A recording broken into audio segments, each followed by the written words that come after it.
everybody, and welcome to my YouTube channel, Art Classes My Way. We are going to begin with using a forming, one of the forming dapping blocks. We are going to be using a cutter right here. And this guy's going to cut out our disc. These things will come in so many different shapes. There are even cutters out there. Now they're expensive, the custom cutters, but you can get custom cutters that'll cut out hearts, shapes, stars, what have you, that pretty much function exactly the same way. Now this guy, he's fairly cheap to get, and you can get several sizes here.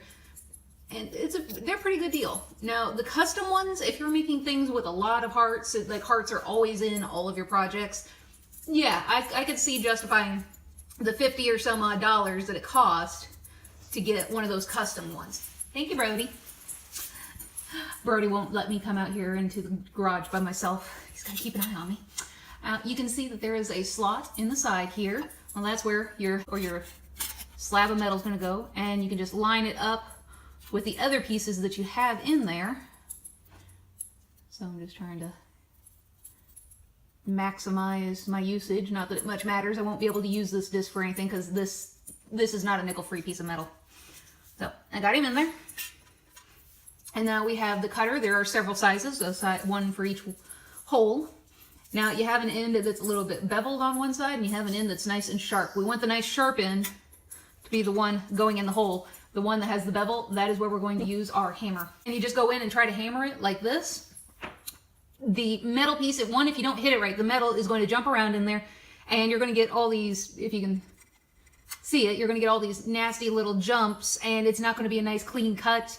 You're going to put marring marks all over your metal disc that you're trying to cut out, and it's just not very good. You want to make this a sharp, harsh wrap. You're going to want a nice heavy hammer. Brass mallets are great, and you're going to want a nice long one. The short brass mallets, you don't have enough swing and heft behind them. You want a one with a longer handle on it. Take some hits. You want to make sure you don't hit your fingers. You want to hold on to the block. We're holding on to this guy. That took a little bit more than I thought, so I let go of it because I was going to have to swing a whole lot further back. But I'm pretty good with a hammer. My dad taught me how to use a hammer, and I can typically drive about a 6-inch nail in 3 hits or 2 hits and not miss. So I do know how to use a hammer. Now, just be safe. You want to keep your fingers away from any place where moving parts, so you don't want to hold on to it anywhere around here because you can get pinched. Holding on to it back here where it's pretty much a solid piece. There's nothing moving back here. It's a pretty good place to get a hold of that. Now, it takes a little bit to retrieve your pin.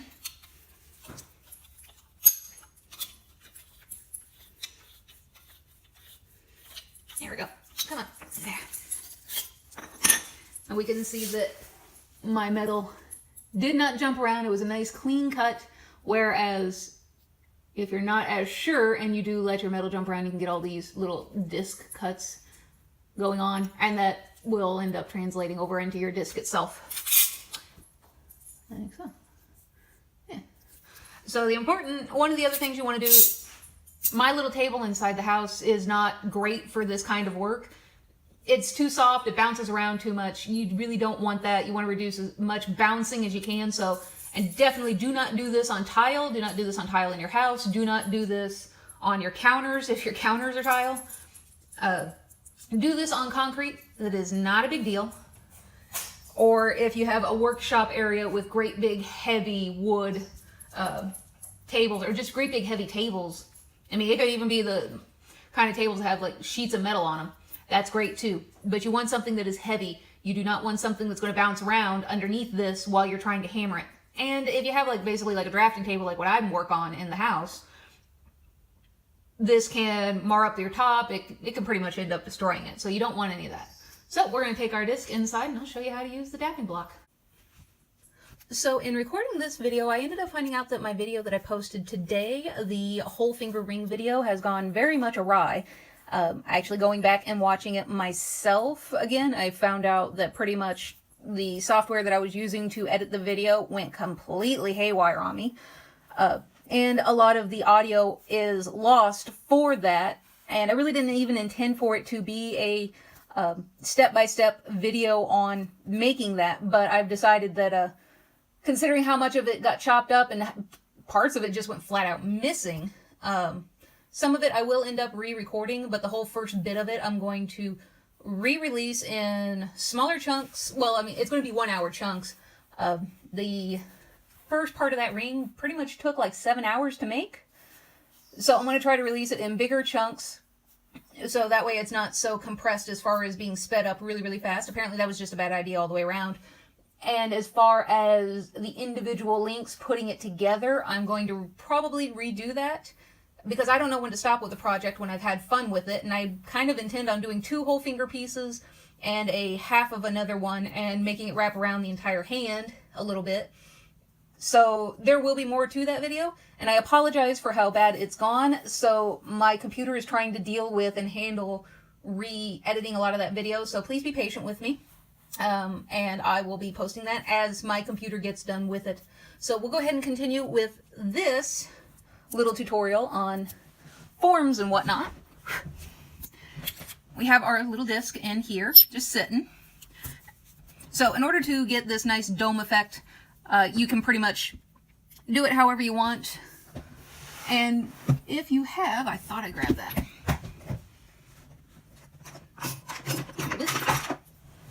If you want to beforehand, if you get a textured piece of metal, what have you, you can still use this for wire weaving projects. This is a hole punch. There are also Dremels available out there. Let me go ahead and just put a couple of holes in this. So if you're wanting just a different piece of texture other than a stone to weave into your projects and whatnot, this is a great little method. Otherwise, you can just make shapes for different projects. Come on, drop it.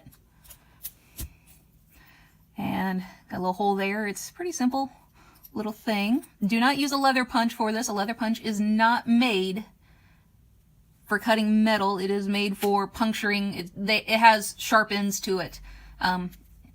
It is made for cutting through actual leather. It's not meant for this kind of a thing. And there are punches out there that are, you know, that have multiple sizes and different things like that to them, which pretty much a Dremel probably give you the best results that you would want and be useful in more ways than getting the tool set that's like this with the multiple heads. At least you can use it for things around the house, and, you know, just Dremels are just more versatile. And another one there. Now, by putting these holes in, I could work this into a wire weaving project and have the wire weave through just like any focal stone that there is out there. Last hole. I want to just put in 4. You could put in as many as you want. Doesn't matter. Just showing you. Let go. There. Alright. So now we're going to take this guy and put him in here.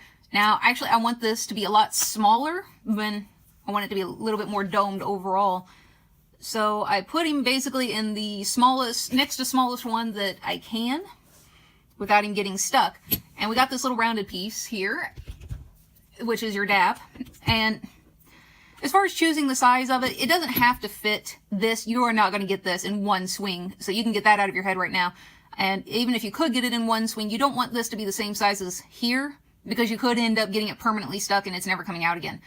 From being perfectly formed, hitting it with a hammer, pushing all the air out, and then there's no way to break the suction on such a thing. Believe me, it's over at that point. Well, what you want to do with these, as you see, this guy, he slips and slides around in there. That's all right. That's not a biggie. But you are going to want to take this and hit it from multiple angles to start off with. You don't just try to hit it in the middle and then form it around there. That's just not going to be how it works. Eventually, you will have to rotate your dap around in order to get it nice and smooth. So I'm not going to mess with the audio for this so much. So if you want to, you might want to turn it down right now. This one, I kind of want you guys to hear how hard I am hitting this guy. So here we go.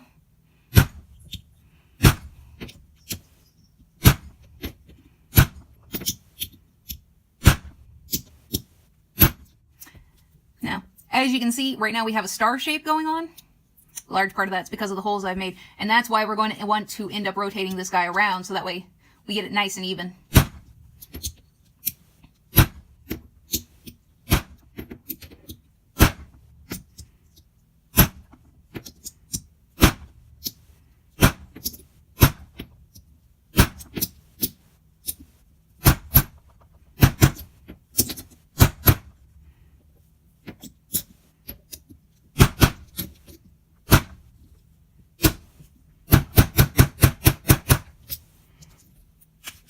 and we're starting to get ourselves a lovely dome. So now I'm going to flip him around to the smaller hole here, which he wouldn't have even fit in this earlier.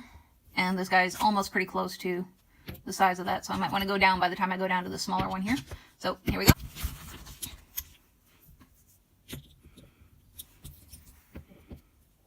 Now this guy's not even going to fit all the way down there, so I need to grab the next smallest one. And let's go 2 sizes smaller. There we go.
All right, now I'm going to show you this again. We're going to make 2 of these little discs here. I made extra.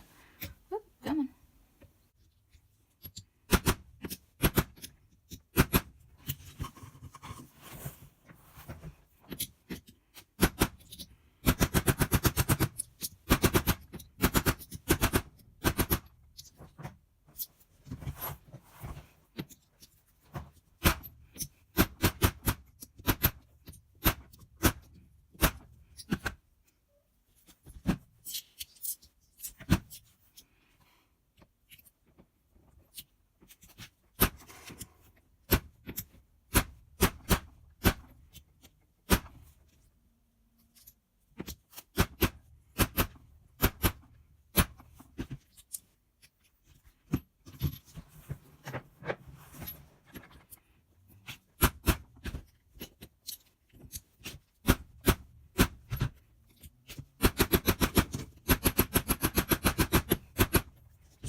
All right, so as we can see, our little disc went from being, obviously, disc, and turned themselves into these nice little domes. You can go from an ovular shape to, and keep working it down and down until you get something that might even turn into a circle if you had the two halves together.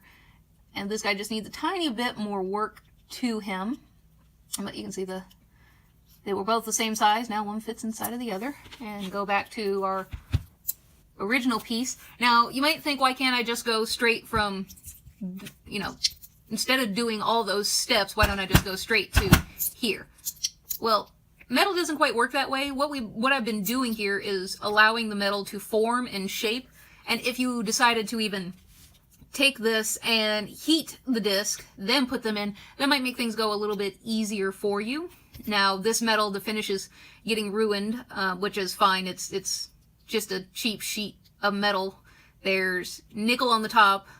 The next layer is copper, and then underneath that is a layer of brass. So for some reason, the store decided that, oh, well, we'll just make it 3 sheets of metal in one. And it's like, yeah, well, how are you going to guarantee that you can get an even coating all the way around, let alone during the working progress? Just feels like a product that was made by people who don't do actual jewelry smithing. So, and our little holes have been filled in as we've gone to just kind of show you just how much this little guy has changed from when we started to now, and how much that metal has moved. I mean, they're gone entirely. You can still put holes through them, and for anybody out there thinking, oh, well, I'll do this, and then I'll make a ball out of it, or I'll make a metal bead, and then I'll solder the two halves together. Be sure you've drilled your holes for where, you know, you're going to thread through, and you can't make just a solid metal ball by soldering the two halves together without there being a hole somewhere, because all that air that's trapped inside is going to get heated up, it's going to expand, and either this thing's going to explode on you, or it's just never going to work, because as the air is trying to escape, it's going to be constantly screwing around with your solder along the outside and creating a hole that way. So you're going to need a hole in it no matter what if you decide you're going to make a little dome or a solid circle with it. You can't keep a hold of it, save my life. So yeah, so they've made quite a journey, these two. Again, you can still put holes in them and do the solder, or not solder, but you can wire weave them in. You can still use them for stuff. Now, if you get, which you probably will, without question, you get any marks or nicks on the outside of them, and you want to get rid of that, you can either wire weave all the way up to the point that they start to disappear, and you just don't notice them, or you can get out a sanding stick. Now, my sanding sticks, they are just stir sticks from, you know, for doing paint and whatnot, and I have several grades of sandpaper on these things, going from coarse to soft. And then you just go around, and this will get rid of all the high points, and you just go around until you're satisfied.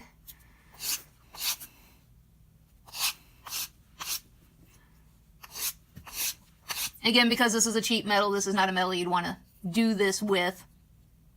Honestly, I don't know what you'd want to use that metal for. By the time you get done shaping it and forming it, using it for anything, you use any kind of tool on it, you're going to mar up the topmost surface.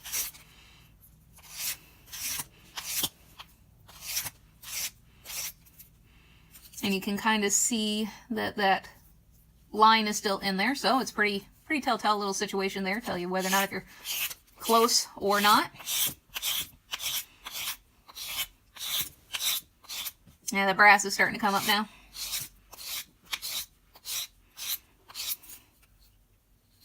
And let's say I'm hypothetically done. I went through that side, and then you go through a finer side. Then you go to a finer side and a finer side until you basically get that nice shiny polish that the metal started out with in the beginning. Now, as far as making your own sanding sticks, sandpaper, I just put it on with rubber cement.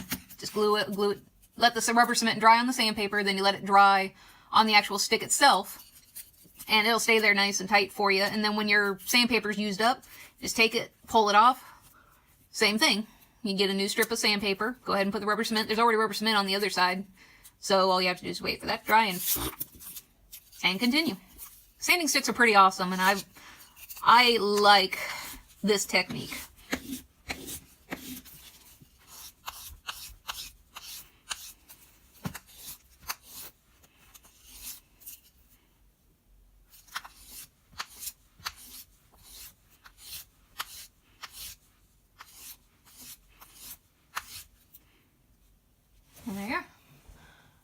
wonderful little sand job, and it's work, yes. It's a lot of work, but this is what real jewelers do. And don't try to take shortcuts, even if you're doing wire weaving or just about anything. It doesn't benefit anybody to do shortcuts. It really doesn't. It's just laziness, and it will come back on you in some way, shape, or form. So there we have that. And if you wanted to get rid of these little burrs, or you want to make this just a little flatter, I even have a rougher one. No, looks like that's my roughest piece. I need more. I need to redo my sanding sticks. Take it.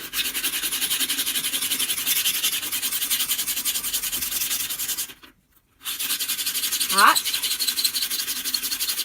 Whew. Hot, hot. And a nice smooth outside there. Beautiful. And there you have it. So that's a little bit of an explanation on this guy. There's all kinds of uses for him. And this is just to show you the products that you can get out of this. Always remember that when you are doing this dapping block here, that don't try to do it all at one time. You're going to probably end up with folds in your metal. It's not going to look very good, or it's just going to be more work on you overall to try to just use one side. Just keep going, keep practicing at it, and just work your way there a little slower. I've seen in my jewelry smithing class, when we had a really big one, I've seen it where we could even make vases. And it was just with one sheet of metal and this guy. And it was a pretty cool class. Now, another thing that you can do, you do have the sandbag, and pretty much its purpose is that if you have all these dap heads, like this guy, you just have a whole bunch of these, but you don't have the actual metal dapping block. Basically, you'd put it down in this, and the sand will form and pretty much allow you to kind of pretty much do a very similar thing. It's all right. Bit of a pain. Another good thing about if you just have these guys, what else you can do is you can get a block of wood, and if you do any kind of wood carving, let's say you want a teardrop shape. Well, you take that block of wood and you go ahead and carve in your teardrop shape, and then you use these guys and you get the rounder part, then you move down to the smaller pieces to get up into the taller parts, and you can pretty much do the same thing and form that way as well. And then I went from that wood block, and then I started using the sand bag to go ahead and try to emphasize some areas a little bit more freeform, freestyle. So that's kind of what this guy, one of the things this guy's used for. He's used for actually quite a lot.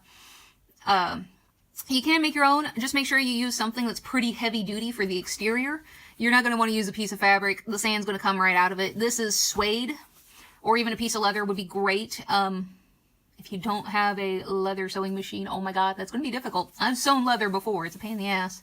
You don't want to use a leather needle when you sew this together, because a leather needle, basically what it is, it's a blade, and it is cutting through and making a really big hole.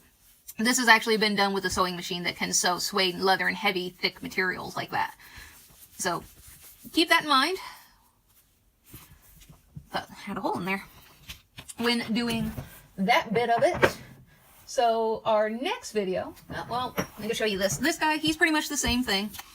A little bit, while you did see smaller ones on that guy, this is a lot more, that cat's been up there. This is a lot more gradual, so now we can take a little bit more lined out, easy to see. Haha, I'll never get it back now.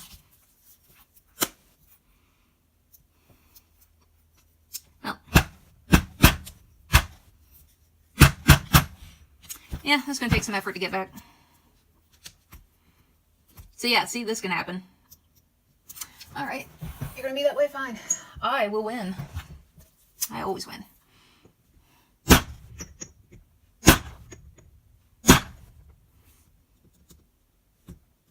A little more.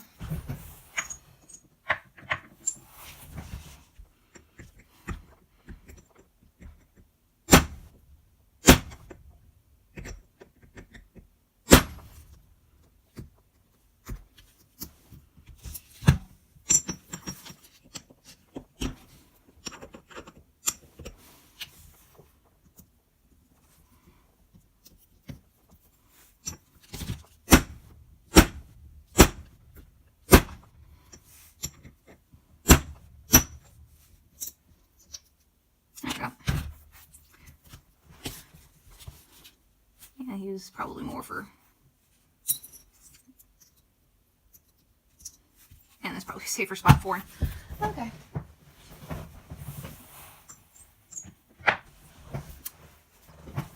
You do have this guy where you did see there are smaller holes in this one all the way around. Pretty much a lot of the same that's here is in here, but with this you don't have to try to find and search for things.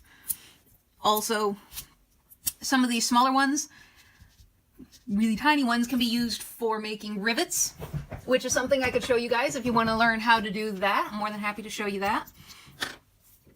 So just the different ways that these guys can come can be a little bit more beneficial. The other guy, he does have much larger holes in him, but this guy also has much smaller ones. It just kind of covers both bases as to why you would want both.